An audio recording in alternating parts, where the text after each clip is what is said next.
안녕하세요. 산소영티TV의 신이아빠입니다. 오늘은 18에서 24개월 영유아 발달 선별검사 문진표를 파헤쳐보는 그 두 번째 시간으로 찾아왔습니다. 지난번 영상에서는 대근육 운동, 소근육 운동, 인지 발달까지 다뤘고요. 이번 시간에는 언어 발달과 사회성 발달, 그리고 자조 발달에 대해서 다룰 예정입니다. 그런데 지난 시간에도 말씀드렸듯이 이 자조 부분이 18개월 이후의 아이들의 영유아 검진에서 처음 나오는 내용이거든요. 이 내용들이 어떤 것들인지 이따가 다시 한번 자세하게 설명드릴게요. 자, 그럼 언어 발달부터 이제 빠르게 진행해 보도록 하겠습니다.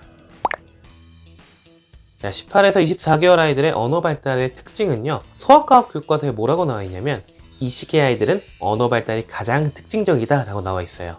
그 이유는 바로 단어 수가 완전히 폭발하기 때문인데요. 18개월의 아이들이 평균 10개에서 15개의 단어를 알고 있다고 하면 24개월이 되면 6개월 만에 100개 이상의 단어를 알게 됩니다. 그 이유는 앞선 시간에서 말씀드렸듯이 아이들이 인과관계를 이해하게 되면서 사물과 단어 사이의 그 관계까지도 이해를 하게 돼요. 그러니까 이제는 이 물건이 이 단어구나라는 매칭이 빨리 이루어지면서 단어를 아주 왕성하게 배우게 되는 때입니다. 그리고 단순히 단어만 많이 알게 되는 게 아니라 간단한 문장까지 이제 사용하게 되거든요. 이런 문장을 사용하는 것도 어떤 인과관계를 이해해야 가능한 건데 우리 아이들의 인지가 발달하면서 언어도 이렇게 많이 발달을 하게 돼요. 그리고 언어를 이해하는 능력과 기억하는 능력이 더 좋아지면서 두 단계의 명령을 수행할 수 있게 되는데요. 예를 들면 지금 들고 있는 공 엄마 주고 저기는 휴지 갖다 줘 처럼 두 단계의 명령까지도 아이들이 기억을 하고 수행을 할 수 있게 됩니다. 우리 아이들이 다른 발달 부분도 많이 발전을 하긴 하거든요. 하지만 언어 발달만큼은 정말 폭발적으로 완전히 다른 사람이 돼요. 우리 아이들의 언어가 폭발한다는 사실을 기억하시면서 22에서 23개월 아이들은 언어 발달이 어느 정도 이루어지는가 한번 문진표를 살펴보시면요. 일단 가장 특징적인 것은요, 단어를 많이 이해하기 때문에 그림책에 있는 사물의 이름을 많이 말하는 것도 있고, 그리고 두 단어 문장을 어설프게나마 시작한다는 거, 이게 굉장히 중요한 이 시기 아이들의 발달 과업입니다. 그리고 나, 이거, 저거 같은 대명사를 쓰기 시작하는데 이거는 추상적인 개념이잖아요. 그래서 이런 것마저도 우리 아이들이 이해를 하고 사용한다라는 거 되게 중요한 발달 과업이고요. 그리고 우리 아이들이 눈치가 아니라 말로 명령을 다 이해한다라는 것은 마지막 질문에 나와 있는 것을 보시면 알 수 있는데 컵 식탁 위에 갖다 놔 라는 말을 식탁 쪽을 보거나 그쪽을 손가락질 하지 않아도 우리 아이들이 알아서 수행을 하게 됩니다. 요즘 저희 슈니도 이런 게 되게 잘 발달을 하고 있는데 과자 다 먹었으면 접시 싱크대에 갖다 놔 이런 명령도 잘 수행을 하고요. 이거 쓰레기니까 쓰레기통에 갖다 버려 라고 하면 쓰레기를 알아서 쓰레기통에 갖다 버립니다. 이렇게 우리 아이들이 눈치가 아니라 정말 문장을 언어 그대로 받아들여서 말을 이해하는구나 라는 거 문진표를 보시면서 확인하실 수 있습니다. 자, 그래서 이 시기 아이들이 어떻게 언어 발달을 촉진시키느냐, 사실 이거는 항상 똑같아요. 가장 중요한 건 말을 많이 해주셔야 돼요. 언어 노출을 많이 해주셔야 되는데 원래 말수가 적으신 분들은 이거 어떻게 하냐고 자꾸 물어보세요. 그래서 저는 그런 분들한테 어떻게 설명을 드리냐면 책이라도 많이 읽어주시라고 말씀을 드리고요. 글자만 읽어줬다면 그림에 있는 내용도 한 번씩 언급을 하시라고 말씀을 드려요. 그러니까 이 그림이 토끼야 라고 하는 것도 우리 아이들은 이제 발달을 하면서 점점 더 잘 알아듣게 되거든요. 그리고 말을 많이 한다는 게 우리 아이가 뭔가 했을 때 그거를 그냥 지켜보는 게 아니라 아, 슈니가 밥을 숟가락으로 잘 먹는구나 라고 말로 해주세요. 마음속에 있는 내용을 말로 해주시면 우리 아이들이 그걸 다 흡수를 해서 나중에 그걸 다 말하게 됩니다. 그러니까 반대로 평소에 잘못된 언어 습관을 가지고 계신 분들은 그 말을 아이가 따라할 수도 있어요. 그래서 그것도 참 조심하셔야 되는 부분이긴 합니다. 그리고 우리 아이가 어떤 말을 했을 때 피드백을 해주시는 게 중요한데요. 우리 아이들이 어설픈 문장을 말하거든요. 저희 슈니 같은 경우는 아직도 가자, 엄마, 같이 이런 식으로 얘기할 때가 있어요. 그러면은 저희는 항상 엄마랑 같이 가자고 이런 식으로 조금 더 정제된 언어를 아이에게 말을 해주시면 우리 아이가 아, 이럴 땐 이렇게 말하는 거구나 라는 거를 피드백을 받고 그 다음부터는 좀 더 고급스럽게 말을 하려고 노력을 합니다. 이런 식으로 피드백이라는 것이 더욱더 중요해지는 시기가 되고요. 그리고 반드시 직접 경험으로 말을 가르치셔야 됩니다. 가끔 유튜브 보면서 아이가 말 배우지 않나요? 라고 하시는 분들이 있는데 절대 그렇지 않아요. 우리 아이들은 상호작용을 통해서 말을 배우는 거기 때문에 직접 경험을 하고 직접 대화를 하면서 말을 배워야지 TV나 유튜브 보면서 그걸 보여주는 게 아이에게 말을 가르치는 거다라고 생각하시면 절대로 안 돼요. 이렇게 하다가 언어 발달 지연이 생긴 아이들 제가 수도 없이 많이 봤습니다. 제발 그러지 마세요. 자, 그 다음으로 사회성 발달 부분을 보시겠습니다.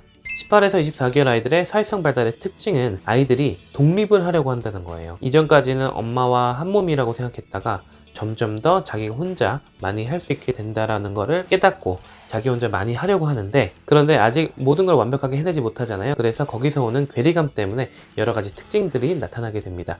예를 들면 도움이 필요할 때는 도움을 요청하기도 하고요. 엄마와 떨어지려고 했더니 엄마가 다시 그리워져서 엄마에게 다시 접근하게 되는 재접근기가 오기도 합니다. 우리 아이가 혼자 잠 잘 자는 분리수면이 성공적으로 잘 됐다가 다시 엄마를 찾으면서 분리수면이 실패하기도 하고, 엄마한테 안아줘를 하루 종일 하기도 합니다. 결국 이것도 다 지나가는 일이니까 조금 버티시면 되고요. 그리고 점점 더 다른 사람을 신경 쓰게 돼요. 그러니까 다른 사람의 행동을 모방하기도 하고요. 다른 사람에게 관심을 끌기 위해서 여러 가지 노력을 하기도 합니다. 저희 슈니 같은 경우 머리 감는 걸 되게 싫어할 때가 있었거든요. 눈에 물 들어가는 걸 싫어했어요. 그런데 이모나 삼촌이 와 있으면 자기가 그걸 잘한다는 걸 보여주기 위해서 먼저 머리 감겠다고 막 해요. 그리고 다른 사람 앞에서 노래나 춤을 막 하기도 하거든요. 그렇게 관심을 끌려고 많이 행동을 하는 귀여운 나이입니다. 그래서 사회성 부분을 한번 쭉 보시면 남들의 관심을 끌기 위한 것도 있고요.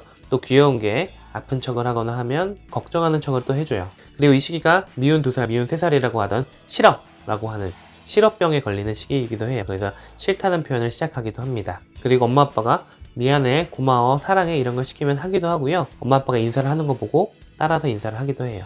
그리고 조금 더 사회성이 발달한 아이들은 다른 친구들이 노는 걸 보면서 그 놀이의 규칙을 따르려고 노력을 하기도 합니다.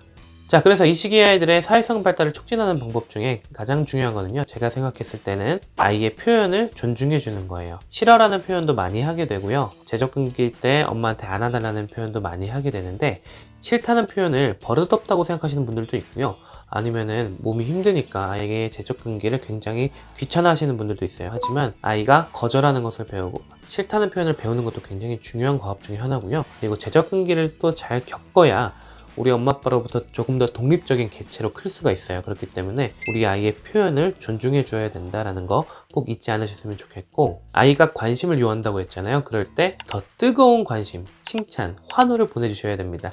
이때의 관심이 언어나 인지 그리고 사회성 발달에 모두 영향을 줘요. 그래서 제가 사회성 발달에서 항상 말씀드리는 게 바로 어른이 모범을 보여야 된다는 겁니다. 우리 아이가 엘리베이터에서 다른 사람에게 인사하는 걸 모를 때, 자, 인사해야지 그렇게 시키기만 하는 건 효과가 별로 없고요. 먼저 엄마 아빠가 인사하는 모습을 보여주시면서 이럴 땐 인사하는 거라는 거를 모범을 보여주시고, 우리 아이가 넘어져서 아파할 때도 아팠어 라고 먼저 관심을 표현해 주셔야 우리 아이도 다른 사람이 아플 때 이렇게 표현하는구나, 엘리베이터에서 다른 사람을 만나면 인사하는 거구나 라는 거를 자연스럽게 배울 수 있어요. 말로만 가르치지 마시고요, 행동으로 먼저 보여주세요. 자, 그 다음은 이번 영유아 검진에서 처음 나오는 자조 부분입니다. 이 자조란 무엇이냐면요, 우리 아이들이 환경에 적응하고 생존을 하고 그리고 독립적으로 생활하기 위한 그런 기능들을 이야기해요. 예를 들면 밥을 혼자 먹거나 옷을 입거나 벗거나 이런 것들을 얘기하는 거죠. 이런 독립적인 활동을 하기 위해서는 때로는 자신의 욕구를 조절하거나 통제가 필요해요. 예를 들어서 내가 신발을 벗고 싶은데 누가 벗겨주면 편하잖아요. 하지만 내가 독립적으로 살아가기 위해서는 그 귀찮은 거를 이겨내고 직접 신발을 벗어야 됩니다. 이런 식으로 자기의 욕구를 조절하거나 통제하는 과정이 필요하고요. 그리고 혼자 무언가 하려면 대근육과 소근육 발달이 반드시 선행되어야 됩니다. 그렇기 때문에 어느 정도 아이의 발달 수준이 올라와야 이런 자조 부분의 발달이 이루어질 수 있어서, 자조 부분의 발달 문진표는 18개월 이후부터 나오게 되는 겁니다. 그래서 이 시기의 아이들은 스스로 뭘 하냐면요, 일단 밥을 혼자 잘 먹게 되기 시작하고요, 소변을 보고 먼저 와서 말을 해주기도 하고요, 그리고 혼자 옷을 벗으려고 노력하는 시기입니다. 이 내용들을 기억하시면서 뒤에 문항들을 한번 볼게요. 자, 일단은 첫 번째는 혼자 모자를 쓰고 벗는다라는 내용이 있고요, 점점 더 뒤로 갈수록 혼자 하기 어려운 것들을 해내는 거를 물어보고 있다는 걸 알 수 있어요. 예를 들면 슬리퍼나 신발 같은 걸 혼자 신으려고 하고, 아니면 코도 혼자 닦고, 이런 것들을 아이들이 점점 더 해나갈 수 있게 됩니다. 그래서 이 시기의 아이들의 자조 발달을 더욱 촉진하려면 어떻게 해야 되냐면요, 일단은 많은 기회를 주셔야 돼요. 그런데 저는 이 기회를 주실 때 무조건 다 혼자 해라 라고 방목하는 것보다는 밥을 혼자 숟가락으로 떠먹는 것도 더 즐겁게, 신발을 혼자 벗는 것도 더 즐겁고 놀이처럼 그런 환경을 만들어 주시는 게 굉장히 중요하다고 말씀을 드리거든요. 아이들이 혼자 하는 거를 어려운 숙제처럼 생각하는 게 아니라 즐거운 놀이처럼 받아들였을 때 더욱더 혼자 하고 싶어 하는 마음이 많이 생기게 됩니다. 그리고 또 중요한 게, 아무리 답답하더라도 어느 정도 기다려 주셔야 된다는 겁니다. 이거를 못 참고 엄마 아빠가 해주는 게 빠르니까 빨리빨리 해주시는 분이 있거든요. 그렇게 되면 우리 아이들이 혼자 하는 것을 배우는 기회를 뺏기게 돼요. 그렇기 때문에 우리 아이가 오래 걸리고 답답해 보이더라도 기다려 주시는 게 필요하고요. 잘 못하더라도 반복해서 가르쳐주고 반복해서 기회를 주시는 게 굉장히 중요합니다. 그런데 이때 또 중요한 거는 아이가 도움을 요청하면 적절할 때 개입해서 도움을 주셔야 된다는 건데요. 대부분 아이들이 자기가 원하는 걸 하려고 하다가 잘 안 되면 짜증을 내요. 그렇게 되면은 아이가 짜증낸다고 거기에 화내시는 분들도 계시거든요. 그런데 화를 내지 않기 위해서는 아이에게 도움을 요청하는 표현을 가르치시는 것도 굉장히 중요합니다. 그래서 저희도 저희 슌이가 뭐가 안 돼서 짜증낼 때 슌아 이럴 때는 도와줘 라고 얘기해. 엄마 아빠는 말로 알려주지 않으면 알 수 없어 라고 계속해서 말로 알려주거든요. 그러면 슌이가 언어 발달이 이제 많이 되니까 알아듣고 그 다음부터는 도와줘 라고 점점 더 말로 많이 얘기를 해주고 있어요. 그래서 그렇게 되면 아이에게 필요할 때 도움을 주는 게 전혀 짜증스러운 일이 아닐 수 있게 되거든요. 그래서 도움을 요청하는 표현을 가르치시는 것도 굉장히 중요한 자조 발달의 촉진 방법이라고 기억하시면 좋겠습니다. 자, 마지막으로 단 하나라도 해당 사항이 있으면 정밀검사가 필요한 추가 질문인데요. 2, 3, 4번 같은 경우는 앞선 영역 검진에서도 계속 나오던 얘기예요. 대부분 자폐 스펙트럼 장애를 의심할 수 있는 증상들을 물어보는 거거든요. 그렇기 때문에 이런 증상들이 있다면 한번 정밀검사를 받아보시는 게 좋을 수 있고요. 그리고 1번 문항은 18개월 이후 발달 선별 검사표에서 매번 추가 질문 중에 1번이 걷지 못한다라는 질문인데요. 그 얘기는 뭐냐면 우리 아이들이 걸음이 조금 느릴 수는 있다고 제가 말씀드렸어요. 저도 15개월 좀 걸었는데요.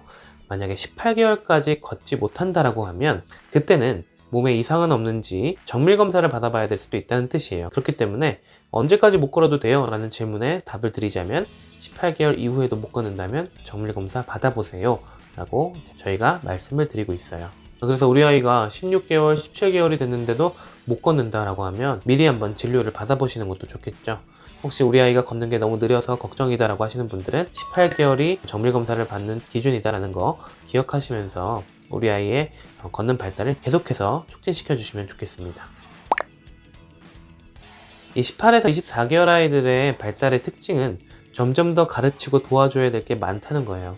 그래서 챙겨줘야 될 게 많기 때문에 엄마 아빠들이 더 힘들어지는 시기이긴 한데요. 제가 이 시기를 겪으면서 요즘 저희 슌이 엄마하고 많이 대화를 할 때 얘기하는 게 우리가 예전에는 슌이에게 10만 가르쳐줘도 됐다면 요즘은 100을 가르쳐줘야 돼서 힘든데 그래도 슌이가 결국은 150, 200을 해내는 거를 보니까 정말 뿌듯하고 가르치는 보람이 있다. 이런 얘기를 많이 합니다. 이렇게 우리 아이들이 가르칠 건 많지만 그것 이상으로 해내는 굉장히 기특한 시기이기도 해요. 그렇기 때문에 아주 힘든 시기지만 우리 엄마 아빠들 조금만 더 힘내시고 우리 아이들을 더 믿어주시고 더 많은 기회를 주시는 시기가 되었으면 좋겠습니다.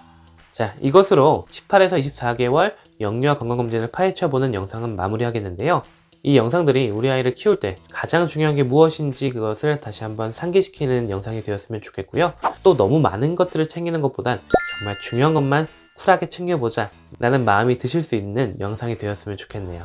자, 그럼 오늘 저희 영상도 시청해주셔서 감사드리고요.